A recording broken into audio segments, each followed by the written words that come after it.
La question qu'on me pose le plus souvent quand on veut se lancer dans le développement mobile, c'est qu'est-ce que je dois choisir entre natif et cross-platform. Dans cette vidéo, on va répondre à cette question, mais on va également détailler qu'est-ce que le développement natif et qu'est-ce que le développement cross-platform, quelles sont les différences entre les deux, et puis on va voir également quel est le meilleur choix en fonction de vos objectifs, c'est-à-dire est-ce que vous voulez vous lancer en freelance, est-ce que vous voulez trouver un job dans une grande boîte, ou est-ce que vous voulez lancer un business. Alors commençons tout de suite par expliquer ce qu'est le natif. On dit que vous développez une application native quand vous écrivez un seul et même code pour une plateforme en particulier. Pour iOS par exemple, on a le choix entre l'Objective-C et le Swift. Alors il faut savoir que l'Objective-C il est complètement abandonné aujourd'hui et le Swift représente quasiment la majorité des applications natives sur iOS. Du côté d'Android, on a le choix entre le Java et le Kotlin. Le Java, c'est vrai qu'il est encore utilisé aujourd'hui, mais Google qui gère justement Android pousse de plus en plus les développeurs à utiliser du Kotlin. Donc ça c'est pour le natif, c'est-à-dire que si vous utilisez une de ces technologies-là, que ce soit de l'Objective-C, du Swift, du Java ou du Kotlin, vous allez développer avec votre code pour une seule plateforme. Et au contraire, le cross-platform, c'est quand on écrit du code qui va se déployer sur plusieurs plateformes. On peut écrire par exemple du code en React Native, et mon code va pouvoir être déployé sur iOS et sur Android. Et justement, le React.js est l'une des technologies les plus populaires pour développer des applications cross-platform, mais il faut faire attention à une chose, parce que beaucoup de gens pensent que lorsqu'on dit qu'on développe une application en cross-platform, on va gagner du temps et on va coder une seule fois pour déployer sur plusieurs plateformes, mais ce qu'il faut savoir, c'est que le React.js n'est absolument pas fait pour être écrit une fois et être déployé sur plusieurs plateformes. En fait, Facebook ont développé le React.js absolument pas dans l'objectif de créer une seule codebase et de déployer à la fois sur Android et sur iOS, mais plutôt parce que leur application devenait tellement grosse qu'à chaque fois qu'ils devaient faire une petite modification, même une modification infime pour un bouton ou une image par exemple, ils étaient obligés de recompiler toute l'application et ça prenait énormément de temps. Du coup, ils se sont dit qu'ils allaient utiliser des technologies du web comme le JavaScript par exemple, qui est un langage non pas compilé, mais interprété. Ça veut dire qu'à chaque fois que vous faites une petite modification en JavaScript, donc en React.js, eh bien le projet complet ne doit pas se recompiler, ce qui fait que le temps de développement pour des grosses applications est beaucoup plus rapide. Et la preuve que le React.js n'est pas fait pour faire du cross-platform comme on l'entend aujourd'hui, c'est que Facebook a deux codebases, une pour l'application iOS et une pour l'application Android. Mais il faut garder en tête que même si c'est pas forcément ce qui est conseillé par Facebook, créer une seule et même codebase pour déployer l'application sur les deux plateformes, ça reste tout à fait possible. Alors on a beaucoup parlé du React.js, mais il y a bien sûr d'autres technologies qui permettent de créer des applications cross-platform, et c'est le cas notamment de Flutter. Donc Flutter, c'est un framework qui se base sur le langage Dart, et ce qu'il faut savoir, c'est que l'objectif du Flutter n'est absolument pas le même que l'objectif du React Native. Flutter, eux, leur but, c'est de créer un outil qui permette aux développeurs de développer des applications sans se soucier de l'expérience utilisateur. Leur objectif, en fait, c'est de créer la meilleure expérience possible pour les applications développées en Flutter. Parce que ce qui se passe, c'est que quand vous développez une application en Flutter, vous écrivez bien sûr un seul et même code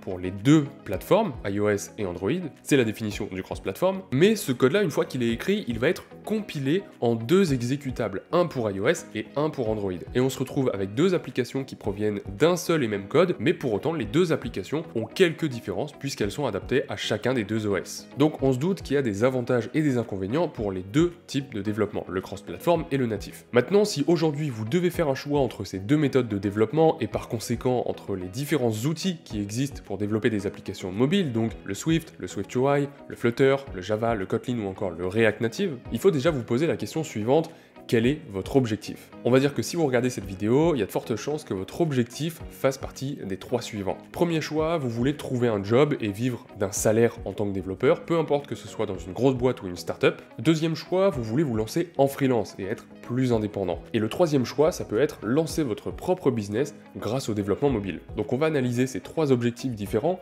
et on va voir en fonction de chacun des trois quelle est la meilleure stratégie à adopter et qu'est-ce qu'il faut choisir entre natif et cross-platform. Déjà, si vous voulez trouver un job et donc vivre d'un salaire, il y a deux choses à considérer. Première chose, c'est le nombre d'opportunités. Est-ce qu'il y a beaucoup de boîtes qui recherchent soit du cross-platform, soit du natif? Et deuxième chose, c'est le type de boîte pour lesquelles vous voulez bosser.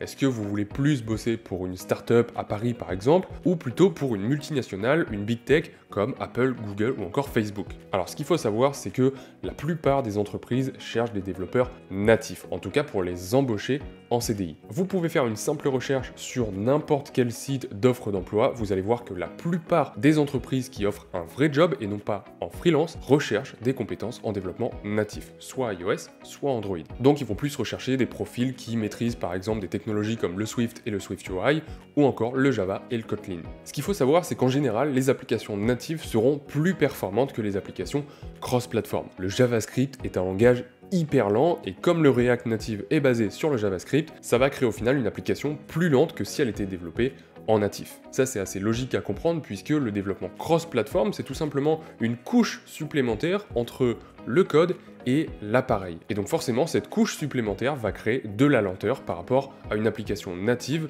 dans laquelle on n'aurait pas cette couche intermédiaire entre le code et l'appareil. Mais attention parce que ces différences de performance sont pas si élevées qu'on le croit. En moyenne je pense que si on prend des chiffres un petit peu grossiers, on peut facilement dire qu'une application cross-platform aura 90% de la puissance d'une application native. Ça veut dire qu'une application cross-platform sera 10% moins efficace, moins puissante, moins performante qu'une application native. Donc premièrement, ce qu'il faut noter, c'est que la différence de performance n'est pas si élevée que ça dans la plupart des cas. Mais ce qu'il faut noter, c'est que les grandes entreprises, puisque justement elles ont les moyens, vont aller chercher ce 10% de performance qui diffère entre le développement cross-platform et le développement natif. C'est donc pour ça que la plupart des moyennes et des grosses entreprises vont toujours aller chercher des développeurs natifs. Maintenant attention, ça c'est vrai dans la plupart des cas, mais il y a évidemment toujours des exceptions. Et on le rappelle, tout ça c'est valable pour les moyennes et grosses entreprises.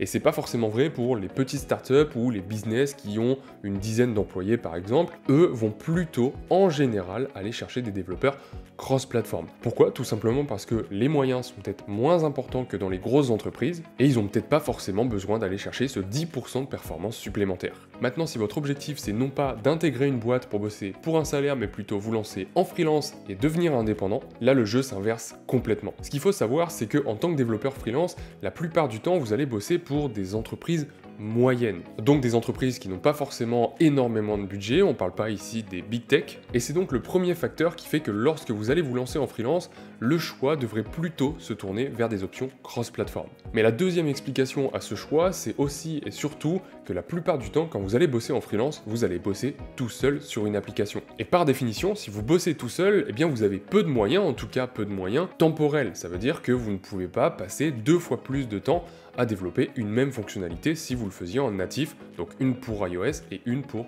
Android. Et lorsque vous vous lancez en freelance, surtout si vous vous inscrivez sur des sites comme Freelancer ou Malt.fr, vous avez besoin d'un maximum de visibilité.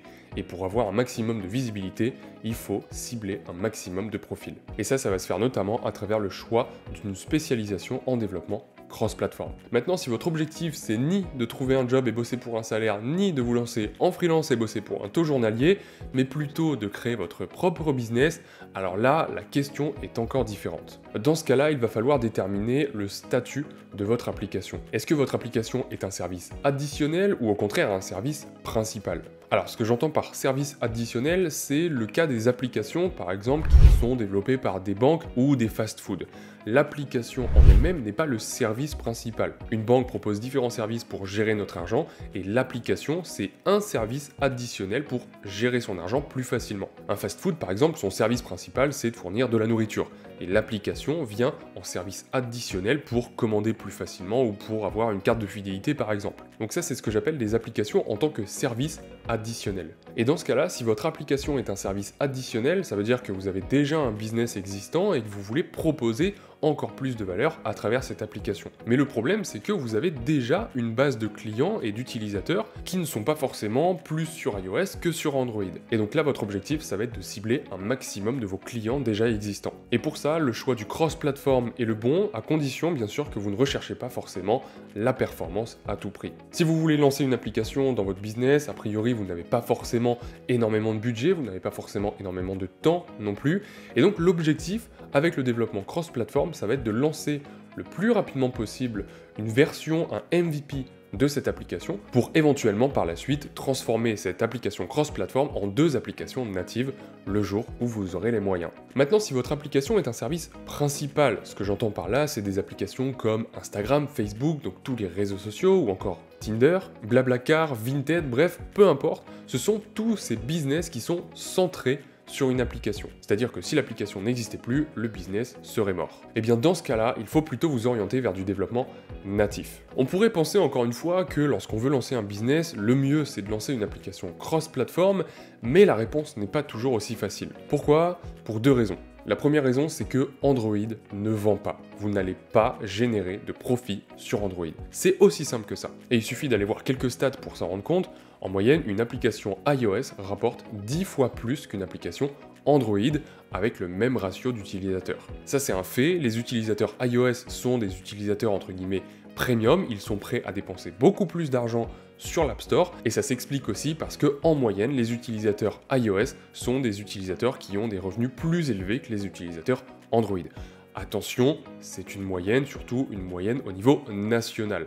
Aux États-Unis, pays très développé, pays où le salaire moyen est extrêmement élevé par rapport à d'autres pays du monde, et bien là-bas on a quasiment une majorité d'utilisateurs iOS, contrairement à d'autres endroits dans le monde, comme en Afrique ou en Malaisie par exemple, où Android est beaucoup plus présent. Donc ça c'est quelque chose à prendre en compte si vous ciblez une population qui a un certain pourcentage d'utilisateurs iOS, en Europe ou aux États-Unis par exemple, et bien il faut savoir qu'en moyenne l'utilisateur iOS dépensera 10 fois plus que l'utilisateur Android. Donc ça peut valoir le coup de se concentrer sur une application native, et même plus précisément que ça, une application native sur iOS, dans un premier temps en tout cas. Après, ce qu'il faut savoir, c'est que peu importe la technologie que vous allez choisir dans un premier temps, vous aurez toujours des facilités à switcher du développement natif au cross-platform. Après, bien sûr, tout ça, ce n'est que mon avis, n'hésitez pas à croiser un maximum les sources. Parlez également de votre projet au maximum, parce que peut-être que vous êtes dans un cas particulier, vous avez une idée de business, et vous, votre business, c'est pas une application assez classique, elle aura peut-être besoin de performance, ou d'avoir accès à des caractéristiques spécifiques du téléphone,